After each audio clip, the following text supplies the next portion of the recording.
Yeah, okay. So we'll start now. So welcome everybody to Search Test Urology Counseling. I'll tell you about myself. I'm Dr. Nilesh Taneja. I'm incoming third year urology SR in Apollo Hospital, New Delhi. I I joined urology program 2 years back in 2021 batch. I've completed my MS surgery from Safdarjung Hospital again, New Delhi. So like this session is predominantly we're holding this session because we want to talk about DRNB urology. DRNB urology is it is very different from DRNB in any other super specialty. And in fact, I feel like urology in itself is only very different from any other super specialty, be it surgical or medical, because it is probably one of the oldest specialities. It is a specialty in its own. Urology will take 6 years for anybody to, once they enter urology, to become a consultant. It's not a 3 year thing. It's not it's not exactly a you can't start your full-fledged practice. Your learning curve goes on after completion of degree as well. So when I was at your stage and I had gotten my rank, it was my first attempt and not the best of ranks. So I went to one of my seniors who's doing now.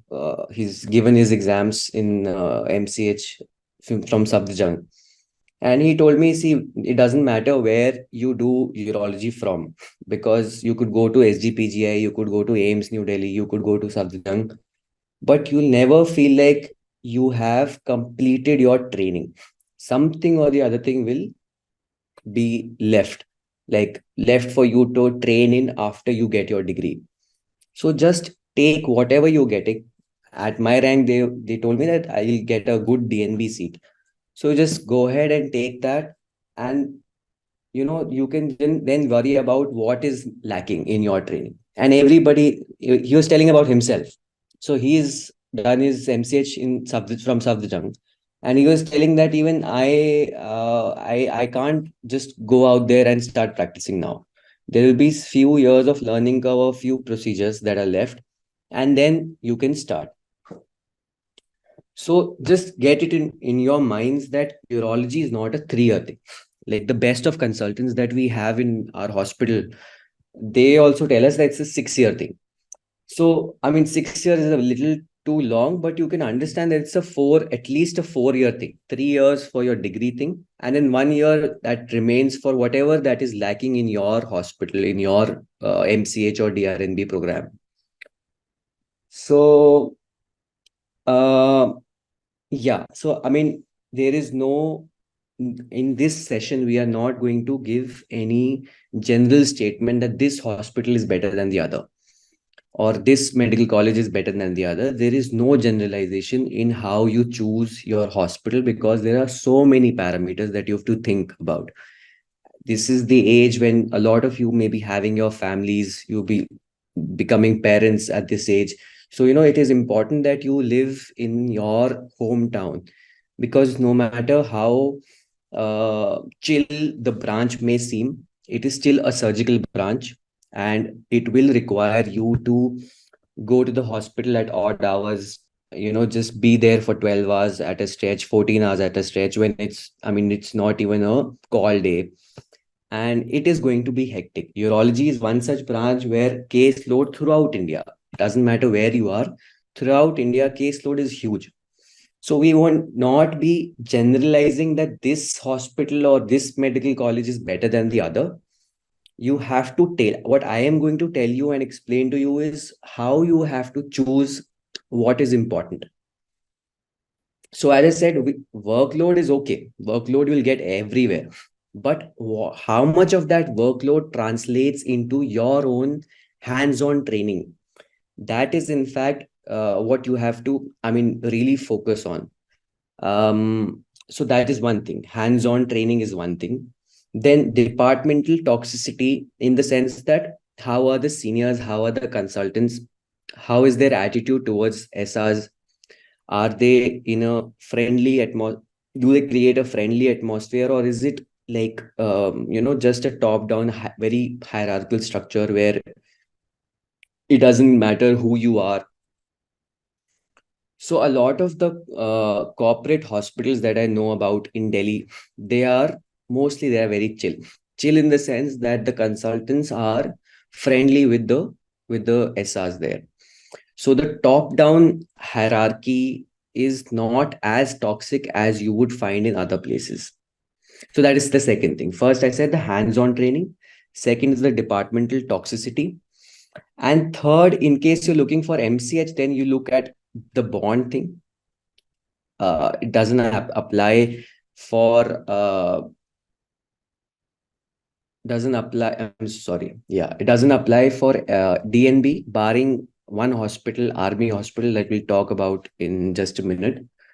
But so bond thing in MCH and the academics in other DNB institutions that you have to take care.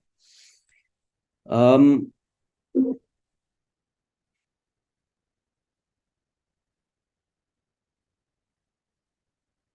so yeah, uh, hands-on, department toxicity, academics, and the bond in MCH.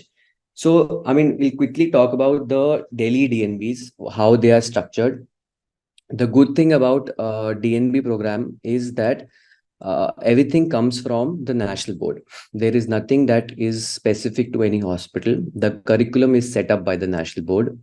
The training schedule and the classes, there are online classes that we have, they are conducted by the national board. They are strictly password protected, so nobody else can just enter, and you can't record those classes and all. So they are specifically for DNB candidates. There are strict guidelines what is the training that is to be given for a first year, what is second year, what is third year. And they keep on, they keep a strong, I mean, not so strong, but they do keep a look, watch out on how you perform in your hospital. So they do keep taking your internal assessment exams. At the end of second year, there's a formative assessment test that has theory and practical. So you are in touch with your academics in that sense. Academics per se in the hospital setting is a little difficult to achieve because everybody is just so busy. So your day, I mean, anywhere your day would start around at 8, or if maybe even earlier than that. And it'll go on till the time when OT is running. So it is usually till 7 p.m., 8 p.m. and all. So, in between, when you are interacting with your consultant for such a long time, the academics is informal in that sense because you are operating, you are assisting, you are given things to operate on your own. And then, in during all of that, you are also being taught that what is to be done, what is not to be done. But it is not a formal thing where you will go on and take an exam case and present the history and present clinical findings. Those are specific classes are usually now they are being taken online through the Urology Society of India, USI, and they are like common for all MCH and DNB candidates. So you can be a little chill about that. And I don't think a lot of you would anyway be worried about the exam case point of view, Wale academics. Just the thing that if you're doing a degree program, then you must know what you are doing, why you're doing it, and in what all situations you're not supposed to do something. So that the practical aspects of the trade of the academics are being taught in DNB hospitals day in and day out. Apart from that, I mean, what you have to ask around your rank. See, now I think you have just a day or two left. So in this time, you don't have so much time that you can have a chat with all the rank holders, all the seniors from all hospitals. Just go and have a look at the last year counseling result, where all they got the seat allotted.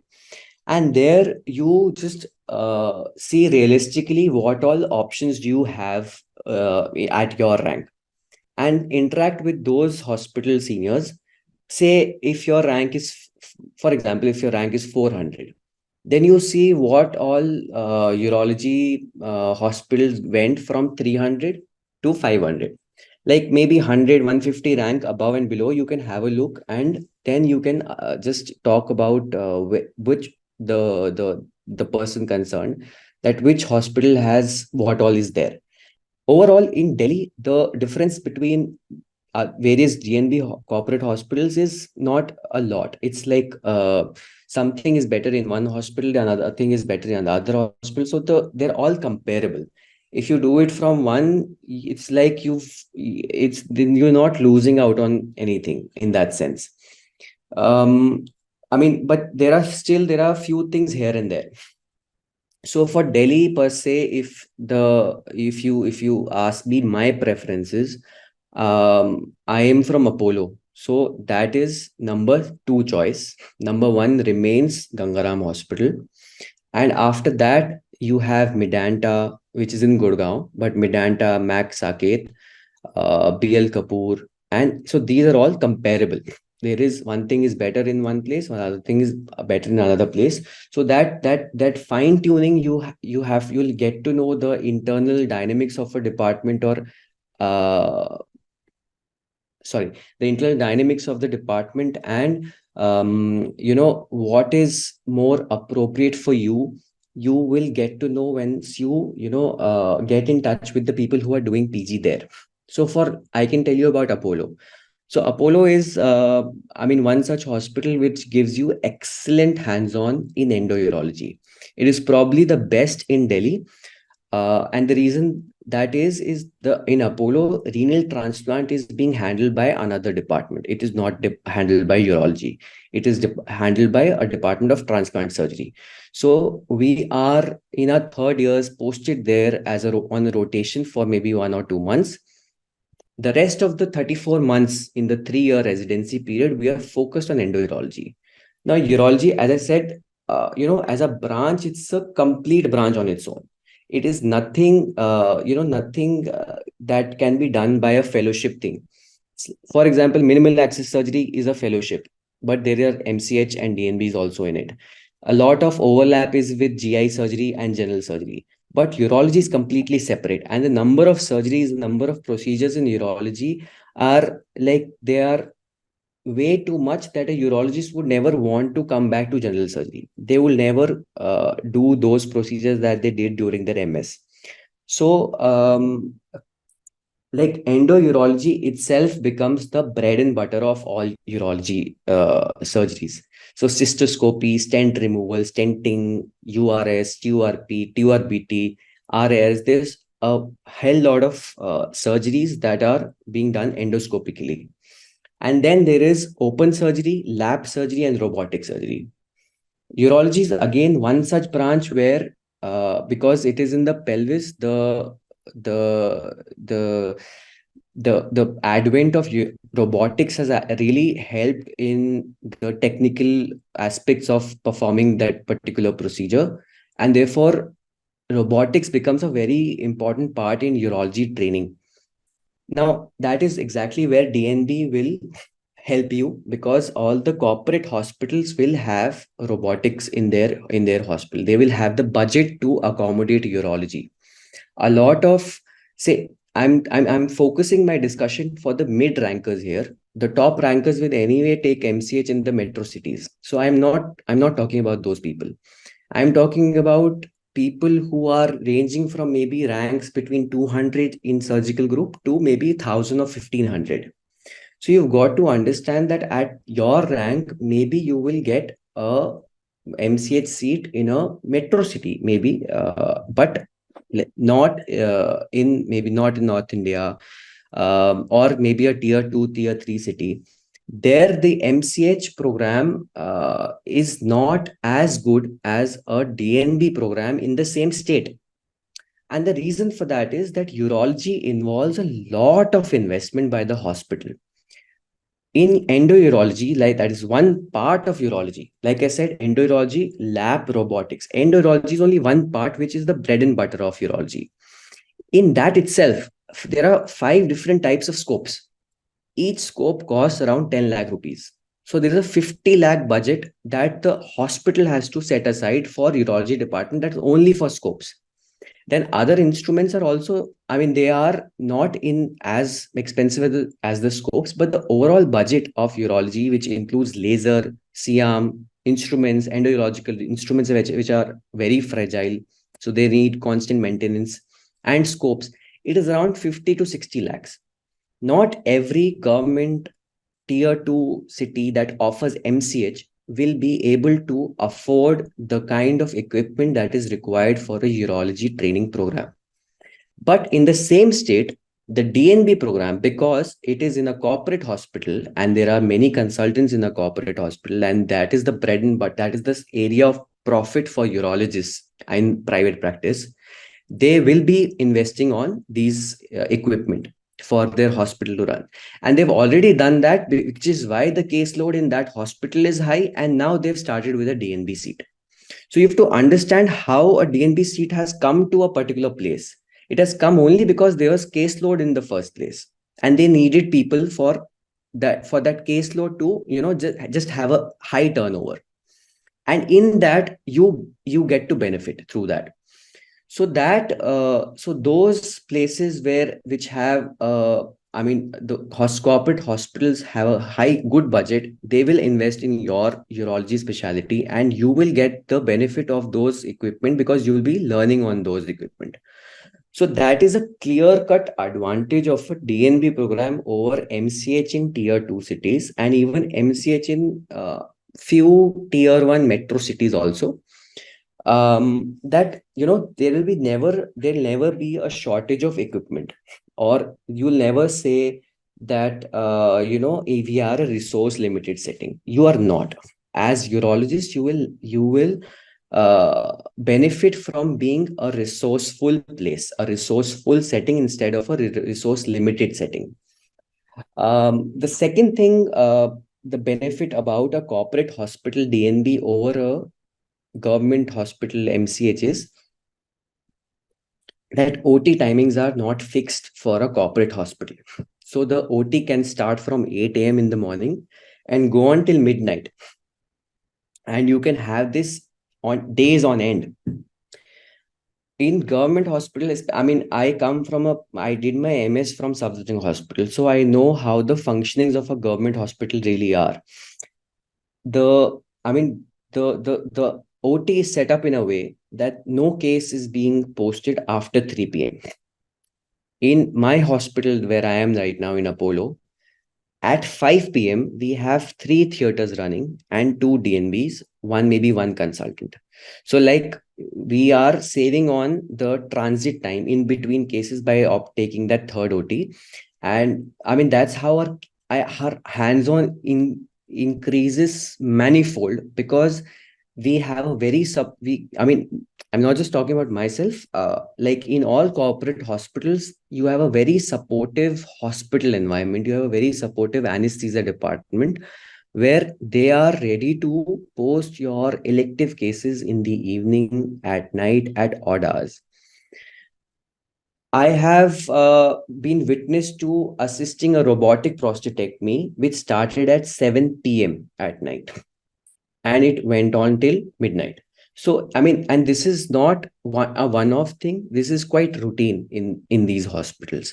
So overall, your hands-on experience and your clinical exposure, that is mostly in the OT, especially for urologists, you're always in scrubs. You have short procedures, you go to the OT, you go back to the ward, you come back to the OT. So your clinical experience during residency and your clinical exposure during residency is all going to be in the OT. So you need to be in a place where there is good support for you to have n number of cases throughout the day. So that is what the hands-on part of it is. I mean, apart from that, laser cost. I mean, there is HOLEP. I'm sure you all must have read about HOLEP and laser lithotripsy and all sorts of things, which are again not very, again, they require a lot of investment. So they are not easily accessible in government hospitals. So more or less, I think for hands-on, it's a clear vision where you have more hands-on. It is a myth that in a government hospital the hands-on is more. It may be true for other specialties in surgery, but in urology, where emergency procedures are very limited. See, in emergency urology, patient will have flank pain, so you'll give a painkiller. You'll get a CT scan done, and you'll do nothing else at night. So there is no procedure that you do at night. Then there is hematuria. At the most, you'll go in with a scope and you will remove the clots. I mean, I'm sure you know the surgical emergencies in other specialties, and forget other specialties in general surgery itself. They involve a lot of more operative work than they do in urology. All of urology, all the emergencies in urology can be very easily converted into elective hours. You can easily delay those procedures by 6 hours, 8 hours. And so, again, you need elective OT much more than emergency OT, which is why a government hospital hands-on is way less, unless it is a metro city government hospital, say in Delhi, if it's a Safdarjung hospital or a RML hospital or SGPGI Lucknow, then the sheer number of cases is so much that your elective OT is also that much. But then again, there are few DNB hospitals that have, if not more, they have comparable hands-on as the top level MCH hospitals in India. So that is about the hands-on. We've talked about the hands-on. Remember, we have to talk about three things: hands-on, department toxicity, and academics. So that is about the hands-on. Now I talk about, a little about the toxicity and how the department timings and all of that function. Usually, because as I said, DNB is a structured program. Your thesis guide will not likely be your examiner, but that doesn't mean that you will disrespect them or not help them when they are in need, because they are pretty much the people who literally hold your hand and they start teaching you from the very basics. But then, as I said, in most corporate hospitals in Delhi, the relationship between the senior most consultant, who's actually very competent, they can be as rude as they could be, but they are not. They are very friendly with all of us, and what that does is it relaxes you throughout your residency. See, first year, no matter where you go, no matter what you do, MCH, DRNB, whatever, first year is going to be tough. First year, you're going to take some time to adjust. First year, you're going to get frustrated in the wards. First year is a tough time. It's a residency, it's a academic residency. First year is going to be like first year. So I will not lie and paint a rosy picture about first year, which it is not.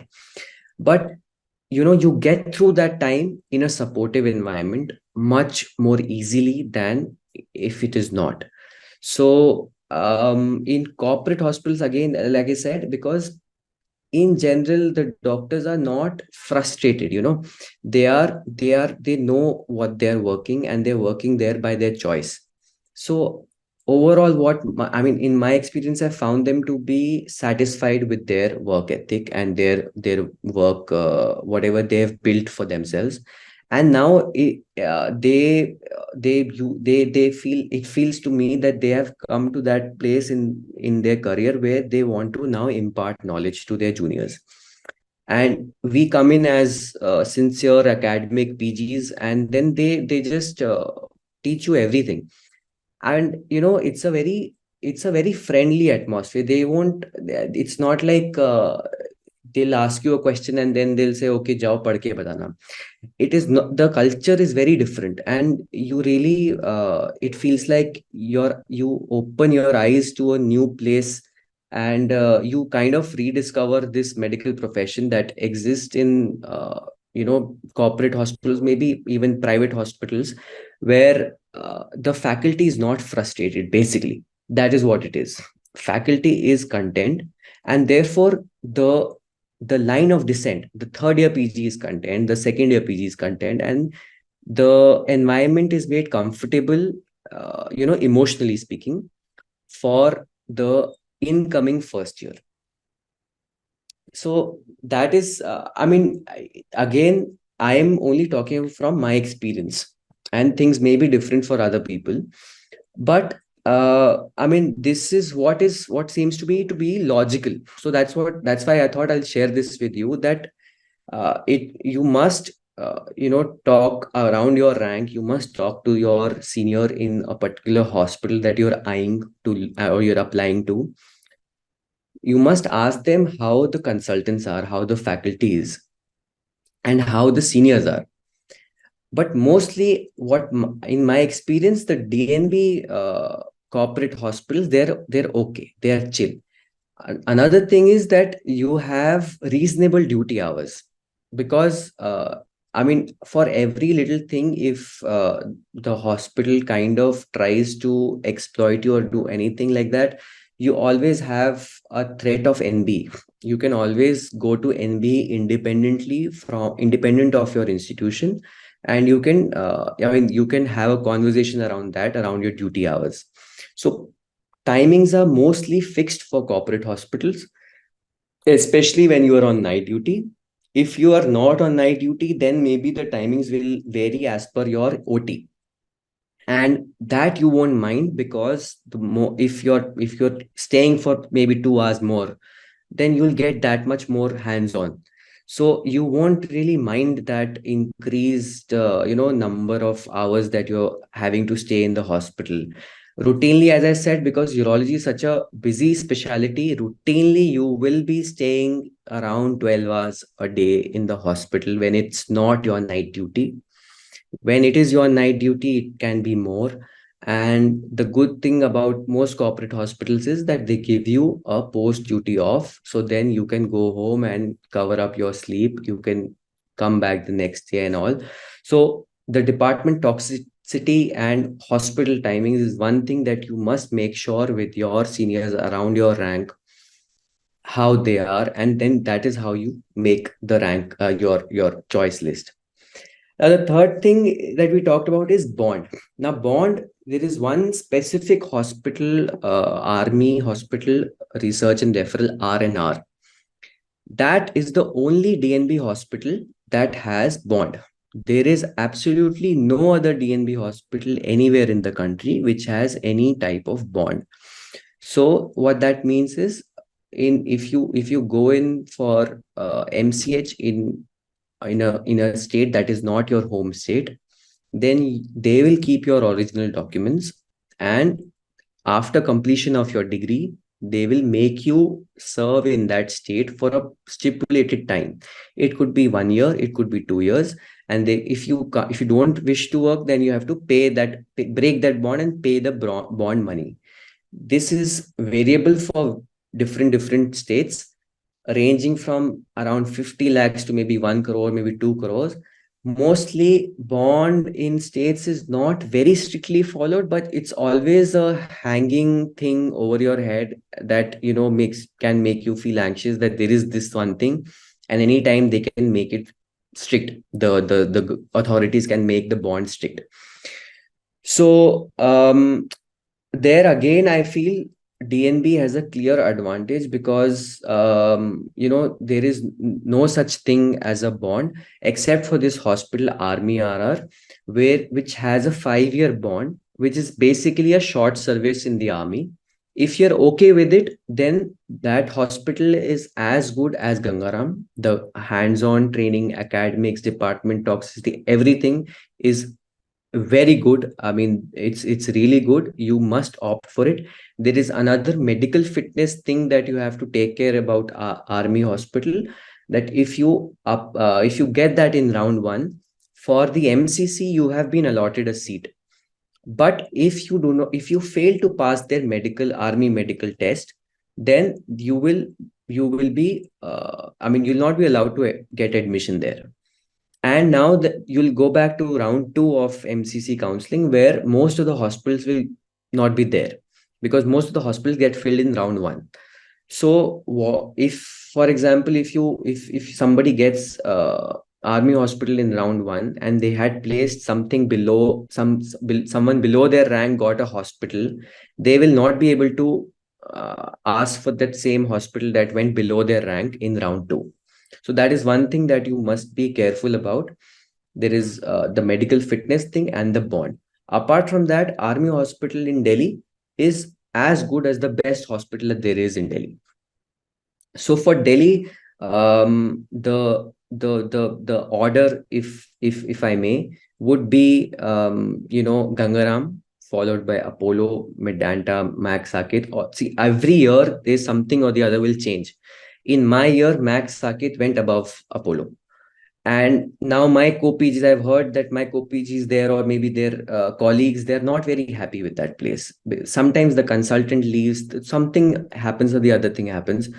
And so last year, Apollo actually went above Max.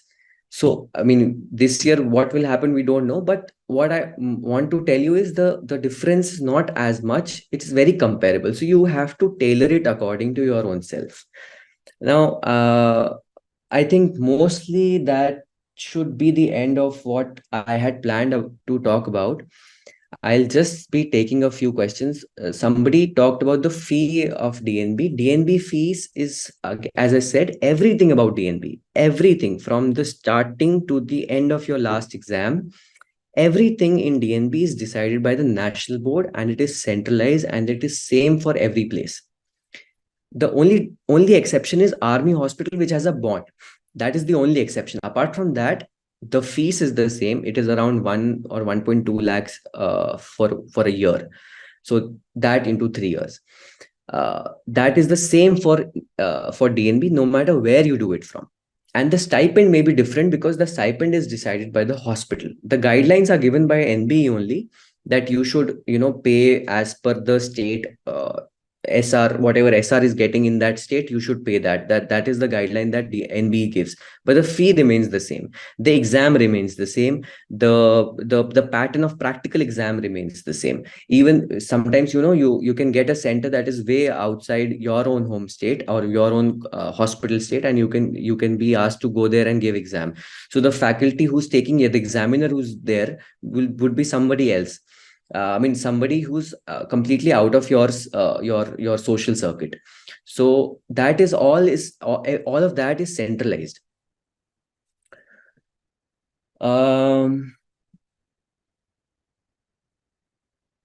Is it advisable to join first time accredited DNB institute? There is nothing that I will advise against.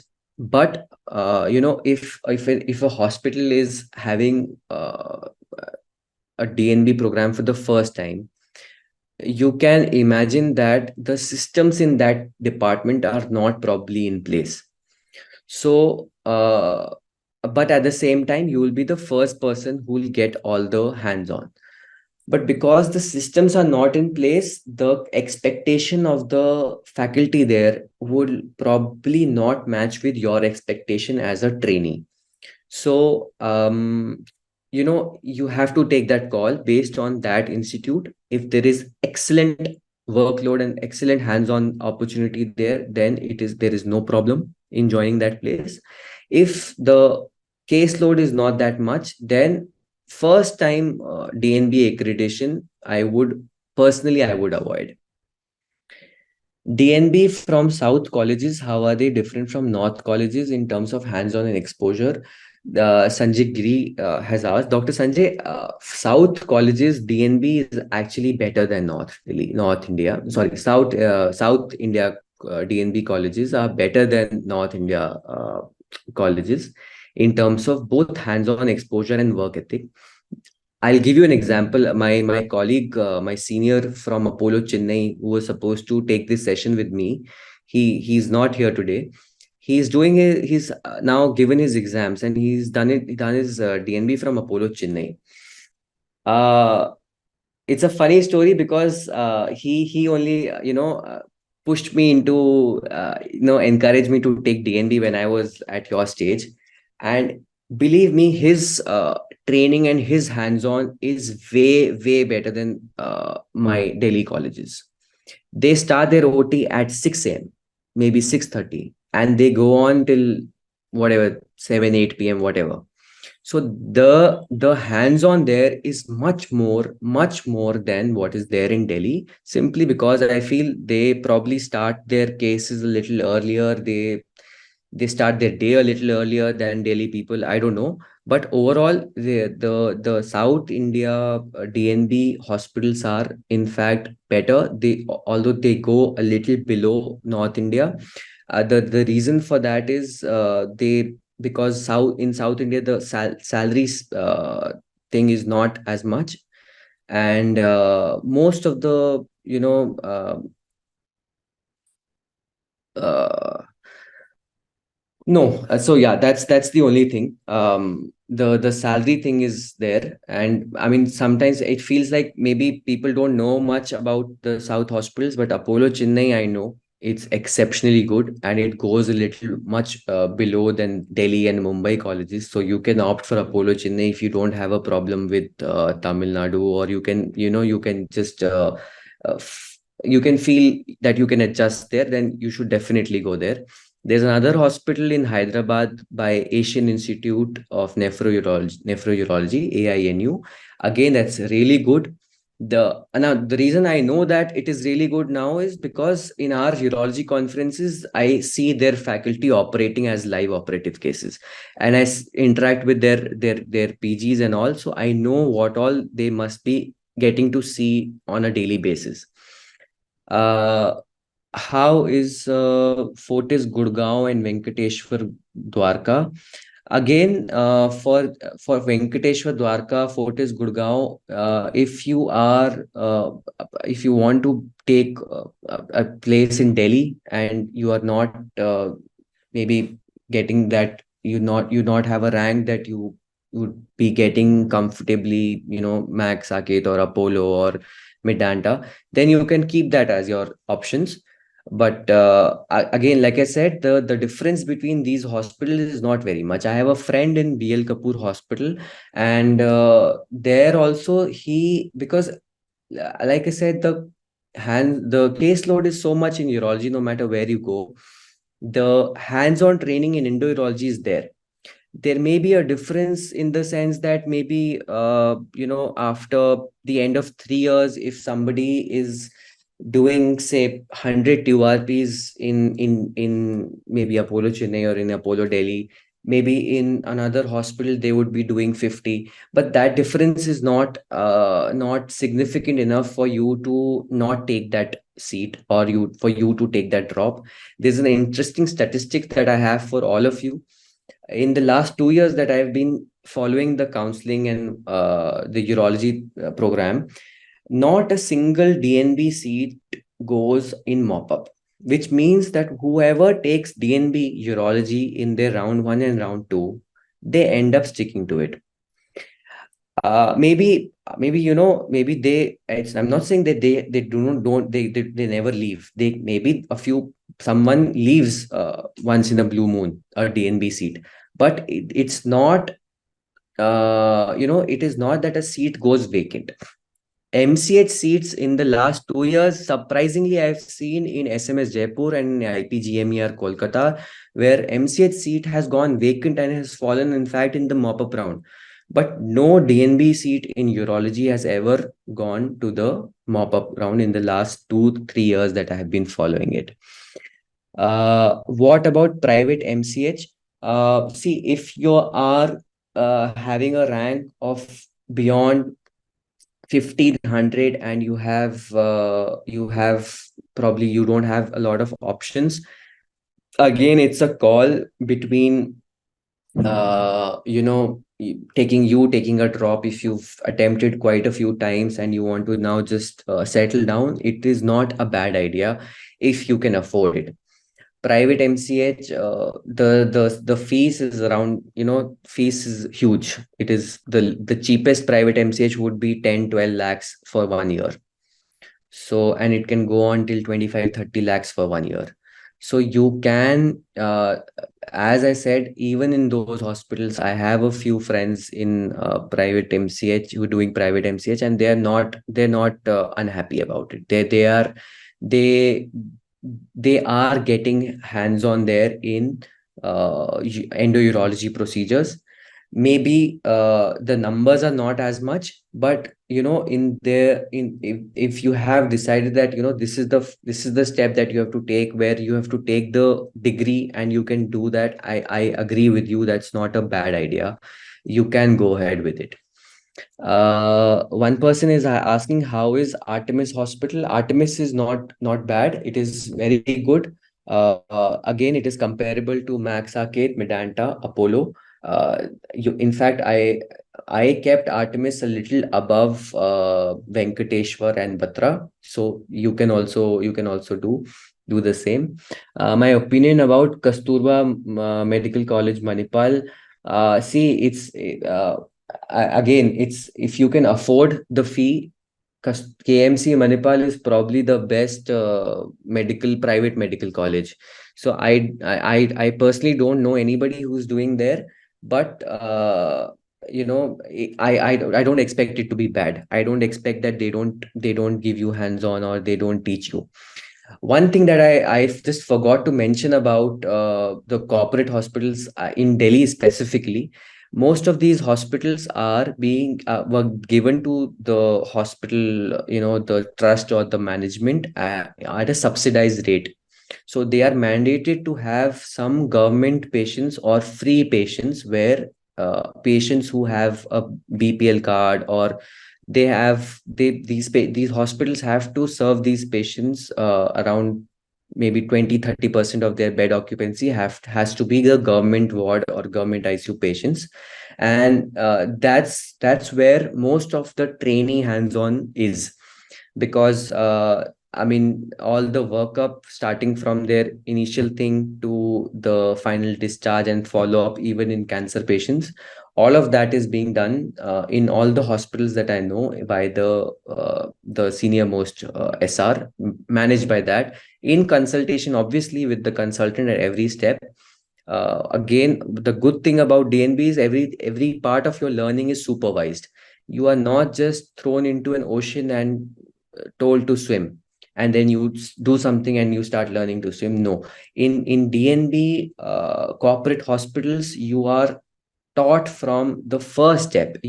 Somebody literally holds your hand, and you enter into the bladder for the first time with a cystoscope. So that's how it is.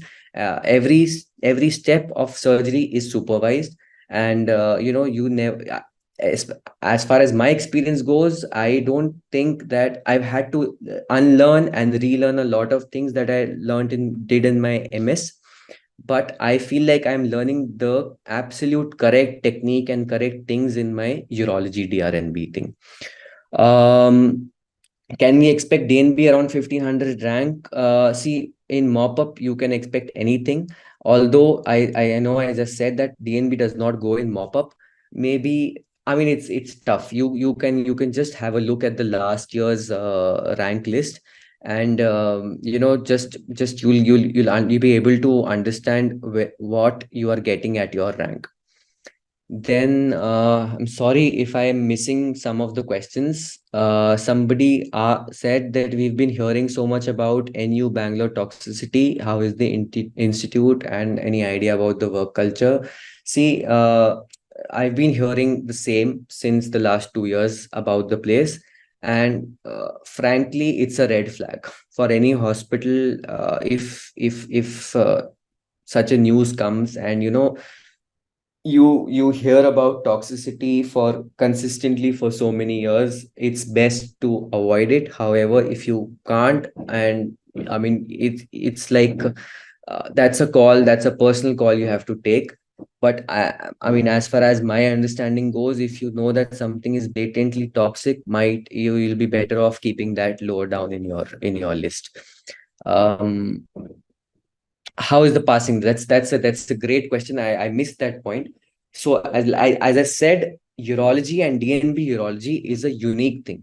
It's unique because DNB offers a lot of good things that good MCH also don't provide. And the one thing that a lot of people have a doubt about is the passing rate of DNB. And I want to reassure all of you right now that passing rate of urology DNB is the highest amongst all broad and all super specialties, like all MDMS and all DMMCH specialties. The in urology, DRNB passing rate is the maximum. It is close to 95%.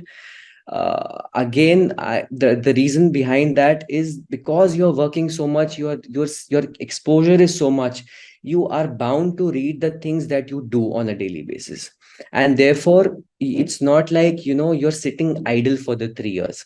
A lot of places where people are, I mean, a lot of places that offer MCH, they are having a more chiller life, a more easy life than people who are doing DNB. Now that's a price that maybe they'll have to pay later on. Maybe they won't have to pay. But as far as you are concerned, when you are doing your DNB, it is not that you will not be good academically, because you are having so much of exposure that you are bound to end up reading all about it. Female surgeon as urologist in our society, uh, I have a, I mean, it's not my feat, but we in our department, I have a junior who is a woman, and I feel like she is probably the most sincere, most hardworking, and most quick to learn urology. There is, as far as Delhi is concerned, I don't think that there is any, sexism or chauvinism in most hospitals around, in a metro city. The patient, however, may not be the most comfortable around, a young female urologist. um, because you see, you have to understand that most urology patients are geriatric, so you can't blame them for it. It is just how it is. So mostly what I have found, they do center around female urology and urogynecology, which again, because the caseload is so much, it's not like you'll be jobless. Even if you are an aspiring female urologist, you should definitely come and, just in that attempt to correct the sex ratio of urology, which is heavily male centric. You should definitely, if you are interested, if you're passionate in the subject, you should definitely come. You will find a place in urology. This is not just for women. I would say this to everybody. I mean, ultimately, wherever you end up in the hospital, how your training is will depend a lot on you. How much you are, willing to learn, how much sincere, what all sincerity you show in the department. It is, I mean, the sky is a limit in any hospital. It doesn't matter what I say or what anybody else says. There are procedures happening in every hospital, and if you have the aptitude for it, you will be, getting trained in those things for the 3 years that you are there. How is St. John's Bangalore? St. John's Bangalore, if I'm not wrong, has only one seat. It is a private MCH, but St. John's has excellent academics. So if your focus is a little bit on the academic side of it, and you see yourself having pursuing an academic future, St. John's is a very good place. You must keep St. John's in your list of preferences if you can afford the fee. I'm not too sure about the hands-on what you're getting. As a thumb rule, I try to avoid those places which have only one seat, because then you are only three people in the department, and I mean, I felt like you don't have the pleasure of company in with another person. So a two-seat play hospital is preferable over a one-seat hospital, because in your first year, if you have two first years, then one first year can go to the OT while the other first year is taking care of the ward. If you're only one person in first year, then most likely your first year, entire period of first year, you will probably not be able to go to the OT. But specifically for St. John's, a person who's doing PG there will be able to tell you there. Is there any way to know a list of good DNB list for Euro? Um, Dr. Kiran, I mean, you see, this entire session today has been about DNB, where my attempt has been to tell you that mostly DNBs are good. DNB in a metro city is good. There may be a few differences here and there. At your rank, you must know, what you are getting, and then your state preference also comes into picture. At this age where we are starting new families, and we are young, we may not want to live many miles away from our partners or our children. So I mean, that's a call that you have to take. What is good is being defined by you. It is not exactly defined by the hospital. I mean, you have to define that for yourself. um any comment on roughly how much merit shift one should expect? I believe there are a few seats that have been added in urology. One that I know for sure is in Gangaram. From three to they have increased it to four. So maybe I really don't know. It's like I can say something, but it will most likely be untrue. So I will refrain from commenting on the merit shift part of it. It's very unpredictable. Nobody knows that. Any idea about the red flag DNB Euro Institute all over India other than NU Trust? Um, I'm sorry, yaar. I may not be the right person to assign flags to institutes. Uh, Again, I mean, I would advise you to just go back to the last year rank list and see the DNB options that you have, and then amongst those options you make a list. There is I'm not sure if we can start. I don't think we should. We can start labeling every hospital as a red flag. What I said about NU was that if consistently the feedback is that it's a very toxic place, then that is a red flag to me. Um,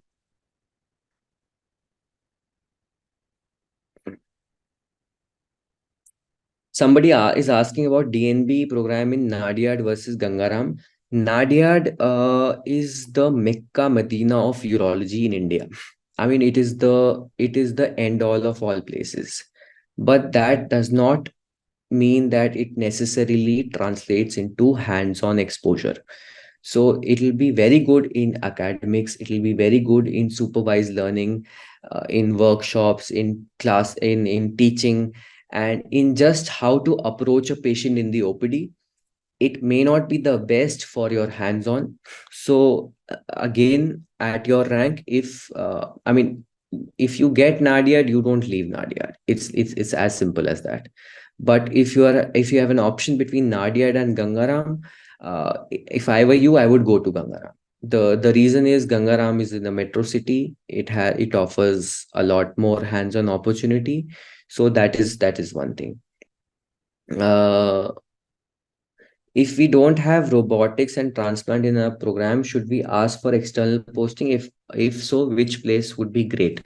See, the robotics and transplant, both of these subspecialties within urology are actually a part of post MCH fellowship program. Many hospitals, including AIMS, offer robotics, uro-oncology, andrology as a fellowship program. So nobody, really lets you touch the robot during your residency. But then again, as I said, it depends on how you are in your residency program. You may get a few steps if you're lucky. In my hospital, usually my colleagues, including me, we have been lucky to sit on the console for a few steps in prostatectomy. But I mean, that's not going to add anything. That's just frill. So if you don't have robotics in your hospital, you are not losing out on a lot. But surely that is one thing that you must consider. See, you have to think about what your plan is after 3 years. After 3 years, 4 years, if you are going to be in a metro city like Delhi, Mumbai, then you have to go into robotics one day or the other. So the sooner you start, the better you learn. If your plan is to start practicing in a in a district in your hometown, which is not a tier 1 city, then you'll probably never require robotics. Then your entire practice will revolve around lab urology and endourology specifically. Then so if in that sense, if you don't have robotics in your hospital, it won't matter to you. So again, that's something that you have to think about.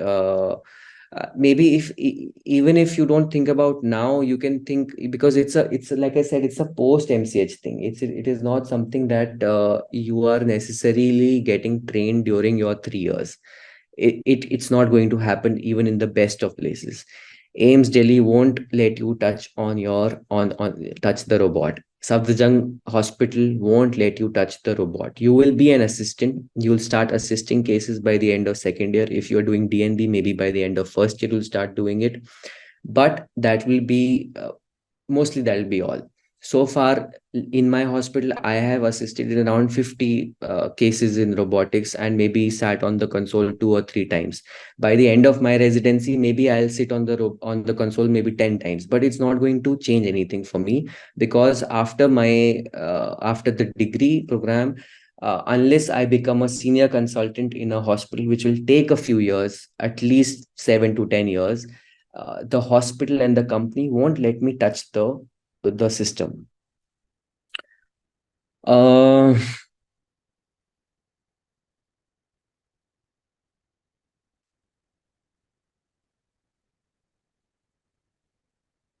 if I have to choose between RML Delhi and Gangaram, see, both are good. First of all, I mean, congratulations on at for your rank. Both are good, and the difference is not significant enough. I would say this to you. RML Delhi will give you maybe 3 or 4 OT days in a week. Gangaram will give you daily OTs. So that is one thing. Academics would be a little better in Gangaram. But RML Delhi in itself is a huge brand. So I mean, it depends. It depends a lot on you, what you ultimately choose. Um, BHU, I am not sure. Yeah, I'm sorry. I don't know about BHU. I have heard the toxicity thing is there. So if you are okay with that part, and if Banaras is your hometown, I would say you should definitely go there. Just make sure about the bond as well. I think I'm unsure about the bond in BHU. It's a plus point if BHU does not have any bond.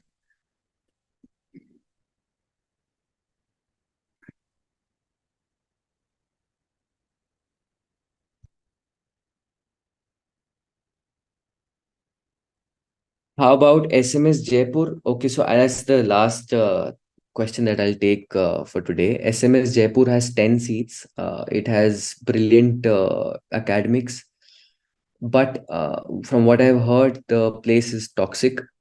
I mean, it's toxic for every branch. They have just recently come up with their new Da Vinci robot. So the exposure in that, in the sense of assisting, will start from now on. But then again, like I said, don't expect that you will get to sit on the console. You will not. Overall, Rajasthan and Gujarat, these are huge stone belts, and your urology hands-on exposure there is immense. So maybe between SMS Jaipur actually and Gangaram Hospital is a tie that I would go in favor of Gangaram clearly. I was a little bit in a fix between RML Delhi and Gangaram, but between SMS Jaipur and Gangaram, if you have that option, then I would tell you to clearly go for Gangaram. Uh, don't run after the MCH tag. You can call yourself MCH throughout your life. Nobody in your patient circle, or nobody even in educated circles, know what MCH is, forget what DNB is. So you are a urologist, you are a urologist. That is where it ends. Uh, RML Lucknow versus Gangaram, Gangaram. I mean, that's a blanket answer if you ask me like that. But if you are from Lucknow, then things change. So I know you have to think on those lines. So more or less, like, we come to the end of this session where you know what you have to think about at the end of the day is these three things: the hands-on exposure that you get, the department toxicity and the working hours, and the academics. In I mean, academics, you can these are the three subheadings basically. One, maybe for somebody, hands-on is not as important. Maybe for the other person, academics is not very important because everything is now available online. Somebody can think that, no, I want to get a degree from a good place and I want good academics, good knowledge, I can learn anywhere after that. So it's like that. You can think what you have tailored it as per your own needs. But more or less, these are the three headings that you have to think about: uh, hands-on, toxicity, working hours, and your academics. For MCH outside, I mean MCH in states, just have a look at the bonds before filling all the options. And if you've decided to stick on to listening to me for an hour, I mean, you will become a urologist. You are passionate about the field, you will get there. And at the end of the day, it is not going to matter a lot on the institute. What is going to matter is how what you make of it, what you do once you get whatever institute that you get. I think we can end this session now.